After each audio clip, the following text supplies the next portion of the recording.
Bismillahirrahmanirrahim.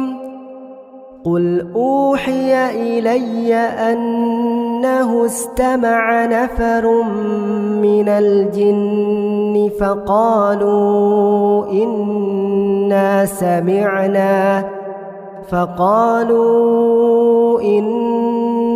sami'na qur'anan ajaba يهدي إلى الرشد فآمنا به ولن نشرك بربنا أحدا وأنه تعالى جد ربنا ما اتخذ صاحبة ولا ولدا.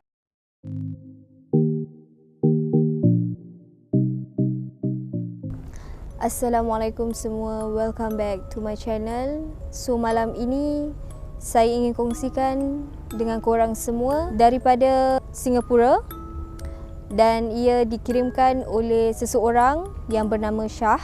Kirimkan 2 buah cerita untuk saya kongsikan dengan korang semua. So saya harap korang stay tune, dan beginilah cerita dia. Kisah saya bermula begini.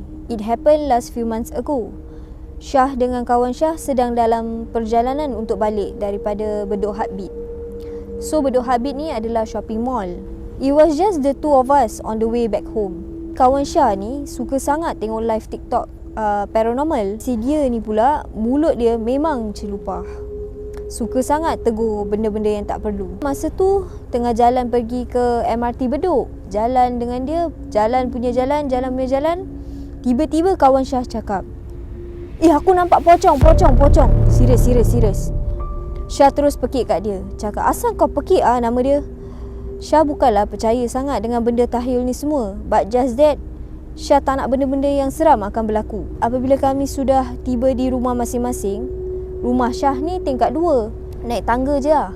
1, 2. Tiba-tiba, Syah ternampak ada makhluk berbungkus sedang berdiri di tangga sambil mata dia terbeliak tenung Syah.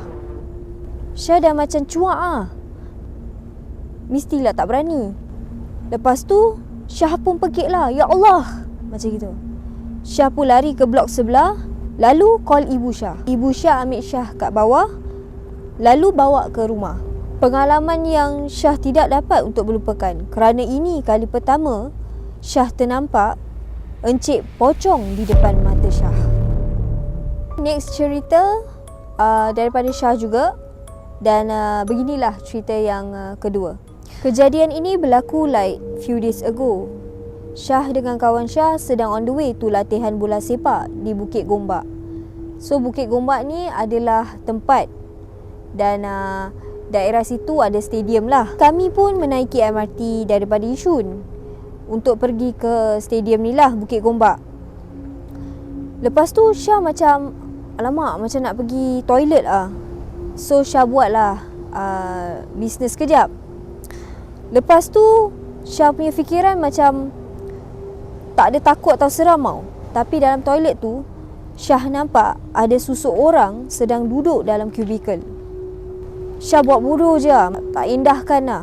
Lepas tu tiba-tiba Syah dengar tau orang mengilai. Serius lah, Syah terkejut tau. Cepat basuh tangan. Tetapi Syah pula terlupa pula handphone dekat dalam tandas. Syah pun terpaksalah patah balik. Tak tahu pula toilet ni gelap gelita tiba-tiba. Syah pun jalan. Tengah jalan tu, tiba-tiba Syah rasa seperti ada orang tepuk badan Syah. Bila Syah pusing je, alangkah terperanjatnya Syah ternampak makhluk yang berwajah sangat buruk. Mata dia terbeliak sambil dia senyum sedang tenung Syah. Syah pun pekik, woi! Lintang pukang Syah lari. And to be honest, memang lately ni Syah rasa seperti ada orang sedang memperhatikan Syah dari jauh. Jadi saya harap 2 cerita daripada kiriman daripada Syah ni untuk saya memang seram lah, sebab kita tak di tempat dia. So if kalau kita yang nampak, kita Kita tak tahu apa yang kita akan lakukan lah sebenarnya. Ini adalah kisah benar daripada Syah dan saya harap korang semua enjoy dengar cerita-cerita seram saya ini. Saya nak belanja lagi satu cerita untuk korang semua untuk penutup cerita hari ini, malam ini, dan tajuknya adalah Kampung Lama. Jadi beginilah cerita dia. Satu petang di sebuah kedai makan di Kajang, terjumpa dengan kawan lama, si Sudin tu. Lama tak jumpa dia. Lepas SPM, masing-masing cari hala tuju. Berbelas tahun tak jumpa tau. Banyak kisah yang kami borakkan. Tiba dia bertanya satu soalan yang buat aku terkedu. Dah lama hang menulis kisah-kisah seram? Aku tersenyum. Hang percaya hantu? Aku angkat bahu dan bertanya pada dia pula. Awat, hang percaya? Dia tersenyum dan berbisik. Aku ada kisah. Nak dengar tak? Boleh juga. Dia mula bercerita. Lepas orang tua aku meninggal, aku ke Melaka. Aku kerja di sana. Bertahun aku kat Melaka. Tak pernah aku balik kampung. Adik-beradik pun semua tak duduk di kampung lagi. Rumah pusaka kami tinggal kosong je. Tak ada siapa yang nak menjaga. Selepas bertahun di Melaka, satu hari tu, hati aku ni macam tergerak nak balik kampung. Nak tengok rumah pusaka aku tu. Rasa lain bila dah sampai di kampung. Hati jadi sebab, pilu, sedih bila teringat kisah lama. Hari tu aku sampai di kampung, dah malam. Maklumlah, lama aku tak balik kampung. Jalan nak ke rumah pun aku lupa. Puas merayau malam tu. Cari rumah pusaka orang tua aku, tak jumpa. Aku pun jadi lupa. Berjam aku pusing di tempat yang sama. Masih tak jumpa. Aku mula serabut. Mana ni? Cari-cari semua tak ada. Yang peliknya, mana semua orang kampung? Seorang pun tak ada untuk aku bertanya. Badan aku ni pun dah naik letih sangat masa tu. Penat sangat. Nasib ada sepohon pokok durian tak jauh dari situ. Bawah pohon pokok durian tu ada kerusi panjang. Lega jugalah dapat berehat sekejap masa tu. Mata aku ni masih melilau mencari kot ada sesiapa yang tahu di mana rumah pusaka orang tua aku. Tiba-tiba aku terasa sesuatu mencuit bawah aku daripada belakang. Siapa pula ni? Aku pusing belakang, tengok tak ada siapa pun di belakang.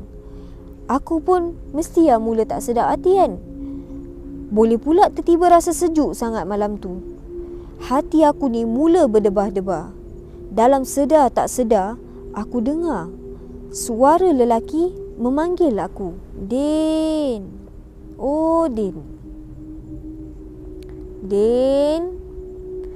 Oh, Din. Aku pun tersentak. Bulu roma aku meremang. Dalam waktu yang sama, bahu aku dicuit lagi dari belakang. Suara itu berbunyi lebih garau. Macam marah pada aku. Buat apa kat sini, Din? Din. Buat apa kat sini, Din? Aku cepat-cepat bangun dari kerusi tu dan lari tinggalkan pohon pokok durian tu. Malam tu gelap sangat. Aku berlari dalam ketakutan tanpa arah tuju. Aku tak nampak apa pun. Aku tak nampak jalan langsung pun. Tapi aku dapat dengar pohon durian tu macam digoyang oleh sesuatu. Aku dapat rasa macam ada bunyi tapak kaki mengejar aku. Makin jauh berlari, makin kuat nama aku dipanggil. Masa tu, cuma ingat nak cari jalan keluar. Macam-macam aku nampak dalam semak masa tu. Tiba-tiba, dari jauh aku nampak cahaya lampu motor. Bersyukur sangat aku masa tu. Hati aku ni berdebar-debar menunggu cahaya lampu motor tu menghampiri aku. Hati aku ni mengharap pemilik motor tu dapat menolong aku. Termengah-mengah aku masa tu. Tiba-tiba, hati aku mula tak sedap semula. Cahaya lampu motor tu tak jauh. Tapi kenapa masih tak sampai-sampai Dari celah semak di kanan aku, samar-samar je aku nampak kelibat benda melompat. Lutut aku masa tu pun dah tak boleh nak berdiri lagi. Menggeletar satu badan. Masa tu di telinga aku masih jelas dengar suara memanggil aku. Din. Din. Din. Garau menyeramkan. Jam pun dah pukul 12.15 malam masa tu.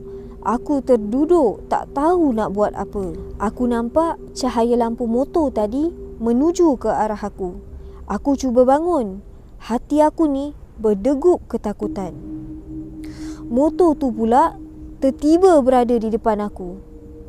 Ada seorang nenek di atas motor sambil menyanyi-nyanyi. Lagu apa pun aku tak faham. Aku menggeletar. Cukup menyeramkan nenek tu. Dia tersenyum pada aku. Din, kau takut, Din? Din, kau takut, Din? Lidah aku kelu masa tu. Nenek tu tak bawa motor, dia cuma membonceng aja.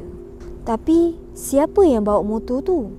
Di depan nenek tu tak ada siapa yang menunggang motor. Kepala aku rasa pening macam nak pingsan. Aku dengar nenek tu memanggil aku sambil sayup-sayup je. Aku nampak motor tu tinggalkan aku tanpa penunggang. Cuma yang aku nampak, nenek tu seorang menyanyi-nyanyi di atas motor. Terus mengilai panjang. Aku terus pitam. Sedar-sedar, aku dah terbaring dalam bilik. Kat rumah siapa aku pun tak tahu masa tu. Hari pun dah pagi. Tiba-tiba datang seorang pakcik melihat aku. Katanya aku dijumpai pingsan di celah pokok di tepi jalan. Aku juga dibagi tahu dah salah masuk kampung. Kampung tu dah lama tak berpenghuni. Jadi itulah kisah cerita Kampung Lama, penutup cerita malam ini. Dan saya harap korang semua enjoy, dengar dan korang dapat rasakan, sebab sejujurnya saya merasainya di sini.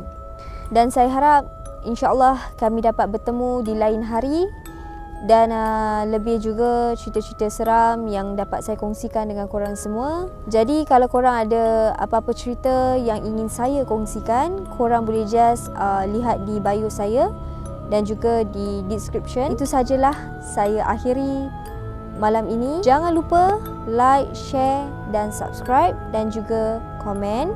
Terima kasih kerana korang sudi dengar setiap cerita-cerita yang telah saya kongsikan selama ini. InsyaAllah kita bertemu lagi dan selamat malam. Assalamualaikum warahmatullahi wabarakatuh.